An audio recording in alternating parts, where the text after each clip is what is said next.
আজকে গেরিনার খবর আছে। আরে ভাই থাম থাম। আরে ভাই এত রাগ হয়ে কই যাইস? ফ্রি ফায়ারের অফিসে যাইতাছি, ওরা আমার সাথে অনেক বড় বেমানি করছে। এ ফ্রি ফায়ারের দালাল। Sir sir relax relax.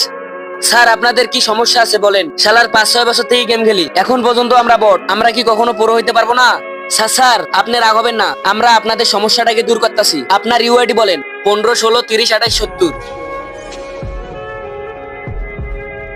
Sir আপনি কি আপনার আইডিতে কখনো ডায়মন্ড টপ আপ করছিলেন? না না, আমরা আইডিতে টপ আপ করি না, আমাদের কাছে টাকা নাই। স্যার আপনি একবার গেমে ঢুকেন তো। এই দুইটা ছবিকে ভালো লেগে থাকলে ভিডিওতে একটা লাইক দিয়ে চ্যানেলটাকে সাবস্ক্রাইব করে দাও। আর যদি তুমি এটা না করো তাহলে আমি ভাববো যে এই দুইটা ছবি তোমার পছন্দ না। আরে ভাই আমার আইডি হ্যাক হয়েছে। স্যার আপনার আইডি হ্যাক হয় নাই, আমরা আপনার আইডি ব্যান করে দিছি। স্যার আপনাকে ফ্রি ফায়ার খেলা লাগবে না, আপনি একটা কাম করেন, বাড়িতে বসে লুডো খেলেন।